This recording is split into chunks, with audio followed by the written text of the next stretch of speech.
이 시간 하나님의 말씀 읽겠습니다. 신약 성경 갈라디아서 2장 20절 한 절 말씀입니다.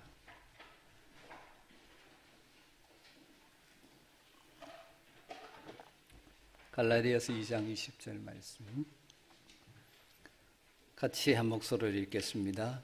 내가 그리스도와 함께 십자가에 못 박혔나니 그런즉 이제는 내가 사는 것이 아니요 오직 내 안에 그리스도께서 사시는 것이라. 이제 내가 육체 가운데 사는 것은 나를 사랑하사 나를 위하여 자기 자신을 버리신 하나님의 아들을 믿는 믿음 안에서 사는 것이라. 아멘. 오늘 학습 세례 입교 세례식이 있었습니다. 세례는 교회에서 가장 중요하게 생각하는 승례 가운데 하나입니다. 세례를 받는다는 것은 우리의 옛 사람이 그리스도와 함께 죽고 그리스도와 함께 새 사람으로 태어났음을 교회 앞에 공식적으로 드러내는 신앙 고백의 시간입니다. 여기 대부분 세례를 받으셨을 텐데요. 내가 그리스도와 함께 옛 사람이 죽고 그리스도와 함께 태어났다는 이 세례를 통하여 보여주는 우리 그리스도인으로서의 나의 정체성, 내가 어떤 존재인지 다시 한번 우리가 가슴에 담고, 그래서 우리는 어떻게 살아가야 하는 자들인지를 생각해 보면 좋겠습니다. 그것을 잘 보여주는 말씀이 갈라디아서 2장 20절 말씀이죠. 많은 분들이 이 말씀을 암송하기도 합니다. 한번 다시 떼어주시겠습니까? 암송하실 수 있는 분은 암송하시고 아니면 따라서 같이 한번 읽도록 하겠습니다. 내가 그리스도와 함께 십자가에 못 박혔나니 그런즉 이제는 내가 사는 것이 아니요 오직 내 안에 그리스도께서 사시느니라. 이제 내가 육체 가운데 사는 것은 나를 사랑하사 나를 위하여 자기 자신을 버리신 하나님의 아들을 믿는 믿음 안에 사는 것이라. 아멘. 오늘 말씀에서 은혜로 구원받은 하나님의 백성들, 그리스도인들은 어떻게 살아야 할까요? 첫 번째는 십자가에 못 박히는 삶을 살아야 합니다. 이렇게 먼저 바울이 고백하죠. 내가 그리스도와 함께 십자가에 못 박혔나니. 바울 사도는 자신도 주님과 함께 십자가에 못 박혔다라고 말합니다. 여러분, 예수 그리스도께서 2000년 전 골고다 언덕에서 십자가에 못 박히셨다는 것은 명백한 사실이죠. 그리고 바울 사도가 육신적으로는 십자가에 못 박힌 적이 없다는 것도 사실입니다. 그런데 바울은 뭐라고 말합니까? 내가 그리스도와 함께 십자가에 못 박혔다라고 고백하죠. 그럼 이 의미가 무슨 의미일까요? 크게 두 가지 의미가 있습니다. 나는 그리스도를 믿음으로 그리스도 안에서 죄에 대하여 죽은 자가 되었다. 예수님께서 십자가에 못 박히신 이유가 목적이 무엇입니까? 우리 인간들의 죄를 사해 주시기 위해서죠. 죄의 값인 사망, 이 죄값을 다 치러 주셨습니다. 그래서 우리가 예수를 나의 구주와 주님으로 영접하게 되면 예수님께서 십자가에서 치러 주신 죄의 값이 우리에게 효력을 발휘하게 되죠. 그래서 우리의 모든 죄의 사함을 받게 되는 것입니다. 그래서 우리가 예수 그리스도를 믿을 때, 그 예수 안에 있을 때 예수 그리스도께서 치르신 죄의 값이 내게 효력을 발휘하므로 나는 이제 죄에 대하여 죽은 자가 된, 그래서 더 이상 죄에 매여 살지 않을 수 있는 존재가 되었다는 것이죠.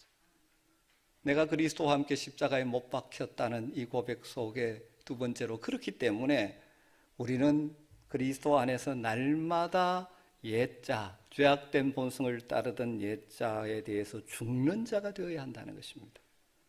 예수님은 전혀 죄가 없으신 분입니다. 십자가에 달리실 이유가 없죠. 그러나 하나님의 뜻에 철저하게 순종하셔서 십자가에 달리셨습니다. 그러므로 우리도 날마다 하나님의 뜻에 순종해서 옛자, 하나님을 거역하는 옛자, 하나님을 기쁘시게 하지 못했던 욕망을 따라 살던 그 삶을 죽여야 하는 것입니다. 그리고 적극적으로 하나님의 뜻에 순종하는 삶을 사는 것이죠. 어거스틴이 그의 고백록 참회록에 이런 일화가 나옵니다. 어거스틴은 젊은 날에 방탕하고 타락한 삶을 살다가 하나님의 부름을 받고 회개하고 철저하게 회개하고 하나님의 귀한 역사에 쓰임 받았는데, 그가 어느 날 과거에 자기가 방탕한 시절에 다니던 그 여인들, 창녀들이 있는 거리를 걸어가니까 그 여인들이 어거스틴 알아보고 유혹을 하는 거죠. 그때 어거스틴이 이렇게 말했다고 하죠. 옛날에 어거스틴은 이미 죽었습니다. 너희들과 그렇게 이 타락한 삶을 살던 어거스틴은 죽었습니다. 여러분, 우리가 죄에 대해 죽은 자가 되었다고 하지만 실제 삶의 현장에는 여전히 우리를 유혹하고 넘어뜨리는 죄의 유혹이 있지 않습니까? 그때마다 우리가 뭘 해야 됩니까? 나는 옛사람이 죽은 자야. 그렇게 선언하는 것입니다. 두 번째, 내 안에 그리스도께서 사시는 삶을 살아야 합니다. 내가 그리스도와 함께 십자가에 못 박혔다고 말한 이후에 그 다음 뭐라고 말합니까? 그런즉 이제는 내가 사는 것이 아니요 오직 내 안에 그리스도께서 사시는 것이라. 지금까지 자신을 이끌고 오던 옛자, 욕심을 따라 살던 그 옛자를 예수 그리스도와 함께 십자가에 못 박았다고 고백한 이후에 이제 내 안에서는 그리스도께서 살고 계신다. 다르면 그리스도께서 나를 이끌고 가고 계신다. 그런 고백을 하는 것입니다. 여러분, 우리가 예수를 제대로 믿으려고 하면 우리의 인생관이 바뀌어야 됩니다. 내가 내 인생의 주인이 아니라 내 인생의 주인이 주님이시라고, 그리스도라고 고백하는 것입니다. 그래서 내 인생의 운전대를 그분에게 맡겨드리는 것이죠. 연약한 내 방식으로 사는 것이 아니라 내 안에 거하시는 주님의 인도하심을 받고 사는 것. 그래서 바울은 이것을 그렇게 표현했죠. 내 안에서 그리스도께서 사신다. 여러분 안에 들어와 계신 우리 주님이 여러분의 삶을 다스리고 이끌어가게 하는 삶. 이것이 성도의 삶이죠. 주님께서 내 인생의 주인이 되시고 내 삶을, 내 안에 그리스도께서 사시는 삶은 구체적으로 어떻게 사는 것일까요? 첫 번째는 날마다 매 순간마다 그리스도의 뜻을 묻는 삶을 사는 것입니다. 주님이 내 안에 살게 하는 것, 주님이 나를 이끌어 가시는 삶을 살려면 늘 주님께 물어야 하는 것입니다. 다르게 말하면 주님께 내가 묻는다는 것은 주님이 내 인생의 주인이십니다라는 것을 인정하기 때문이죠. 내 생각대로 살아가는 것이 아니라 주님의 생각대로 살기 위해서 늘 주님의 뜻을 묻는 것입니다.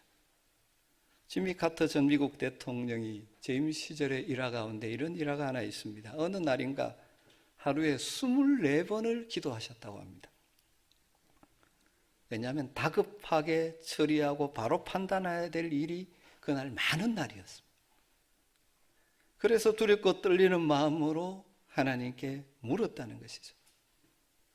결국 이분이 큰 실수 없이 존경받는 대통령으로 퇴임하고 퇴임 후에 오히려 더 선한 일을 많이 하게 되는 삶을 살 수 있었던 이유 중에 하나가 주님이 주인임을 알기에 매 순간 물으면서 선택하며 살았기 때문이죠. 주님께서 내 안에 사시게 하는 것은 내가 주님께 늘 묻는 삶을 통하여 이루어지는 것이죠. 그리고 두 번째, 그렇기 때문에 그 다음 단계는 적극적으로 그리스도의 뜻에, 주님의 뜻에 순종하는 삶을 사는 것입니다. 뜻을 물어놓고는 자기 마음대로 하는 것이 아니라, 종종 자녀들 가운데 그런 거 있죠. 아버지한테 물어놓고는 자기 마음대로 살아보는, 그게 아니라 주인 되심 그리스도께서 사시게 하는 것은 그 물은 후에 그 뜻대로 순종하며 살아가는 것이죠. 그래서 그리스도께서 내 안에서 살아가시는 거예요. 여러분, 하나님은 우리의 순종을 통해서 일하십니다. 하나님이 내 안에서 허수아비로 세워두는 것이, 하나님을 내 안에 허수아비로 세워두는 것이 아니라 주인으로 모시고 산다는 것은 내가 결정하고 순종함으로 이루어지는 것입니다.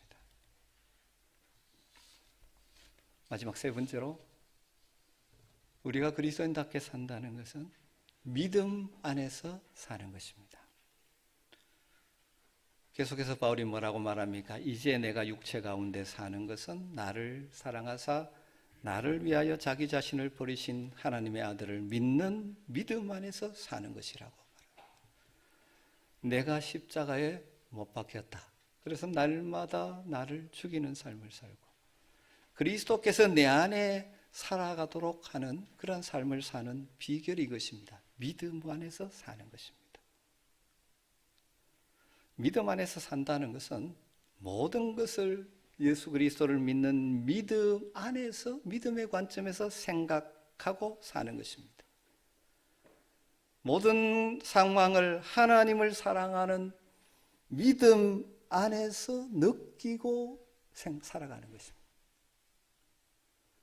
모든 것을 하나님의 뜻에 순종하는 믿음 안에서 결단하고 사는 것입니다. 우리가 지금 육체 가운데 삽니다. 바울도 고백하죠. 이제 내가 육체 가운데 사는 것은 연약한 육체 가운데 살지만 나를 사랑하사 나를 위하여 자기 자신을 버리신 하나님의 아들을 믿는 믿음 안에서 산다고 말합니다. 여러분, 믿음 안에서 산다고 할 때 특별히 강조되어 있는 부분이 무엇입니까? 주님이 나를 얼마나 사랑하시는지를 알고 믿으며 사는 것이죠. 그래서 나를 사랑하사 자기 자신을 버리신 우리 주님께서는 얼마나 나를 사랑하셨는지 그리고 사랑하시는지 그 사실을 알고 믿고 그리고 그 믿음 안에서 살아가는 것입니다. 얼마나 사랑하셨습니까? 자기 자신을 십자가에 내어놓기까지 사랑하셨습니다. 가장 소중한 것을 주셨습니다. 여러분, 하나님이 나를 얼마나 사랑하시는지를 알고 믿는 사람들은 어떤 상황을 만나도 담대하게 살아갈 수 있습니다. 두려워하지 않고 믿음의 길을 걸어갈 수가 있습니다. 이런 삶을 로마서 8장에서는 이렇게 표현하고 있죠. 그런즉 이 일에 대하여 우리가 무슨 말하리요? 만일 하나님이 우리를 위하시면 누가 우리를 대적하리요? 자기 아들을 아끼지 아니하시고 모든 사람을 위하여 내주신 이가 어찌 그 아들과 함께 모든 것을 우리에게 주시지 아니하겠느냐? 여러분, 바울 사도가 담대하게 그 사명의 길, 어려움이 있어도 그 길을 걸어갈 수 있는 이유가 무엇입니까? 하나님이 나를 위하시면 나를 대적할 자가 없다. 우리를 사랑하시되 그 아들까지 내어주신 그 하나님의 사랑이 함께하기에 나는 넉넉히 이길 수 있다라고 고백하는 것 아닙니까? 이어서 35절 39절에 가보면 또 이렇게 고백합니다. 누가 우리를 그리스도의 사랑에서 끊으리요? 환난이나 공고나 박해나 기근이나 적신이나 위험이라 하리라. 그러나 이 모든 일에 우리를 사랑하시는 이로 말미암아 우리가 넉넉히 이기느니라. 내가 확신하노니 사망이나 생명이나 천사들이나 권세자들이나 현재일이나 장래일이나 능력이나 높음이나 깊음이나 다른 어떤 피조물이라도 우리를 우리 주 그리스도 예수 안에 있는 하나님의 사랑에서 끊을 수 없으리라. 하나님의 이 사랑을 믿는 믿음 안에서 사는 것입니다. 여러분, 하나님의 사랑이 믿어지는 사람은 어떤 상황 속에서도 두려워하지 않습니다. 여러분에게 이 믿음이 있게 되기를 주의 이름으로 축원합니다. 우리는 다 우리의 옛사람이 주님과 함께 십자가에 못 박혀 죽고 주님과 함께 새롭게 살아난 세례받은 하나님의 자녀들입니다. 그러기에 우리는 첫 번째로 날마다 그리스도와 함께 십자가에 못 박힌 자라는 사실을 인정하며 살아야 합니다. 그래서 죄에 대하여는 죽은 자로, 즉 죄악의 본성의 지배를 받는 옛사람을 날마다 십자가에 못 박으며 사는 여러분 되시기를 주의 이름으로 축원합니다. 그래서 그 옛자 죄악된 본성을 따라 사는 것이 아니라 적극적으로 그리스도께서 내 안에서 살게 하는 것입니다. 날마다 주님께 물으며 그 뜻을 따라 삶으로 내 삶에서 그리스도께서 나와 함께 사시는 것입니다. 그리고 무엇보다도 그리스도께서 나를 사랑하셔서 자기 자신을 주셨다는 그 놀라운 사랑을 믿기 때문에 그 사랑에서 나를 끊을 자가 없고 나를 끄는 것이 이 땅에 없다는 사실을 알기에 담대하게 믿음으로 살아가는 여러분 되시기를 주님으로 축원합니다. 오늘 말씀 생각하면서 갈라디아서 2장 20절 말씀 우리 같이 다시 한번 나의 고백으로 한번 올려드리면 좋겠습니다.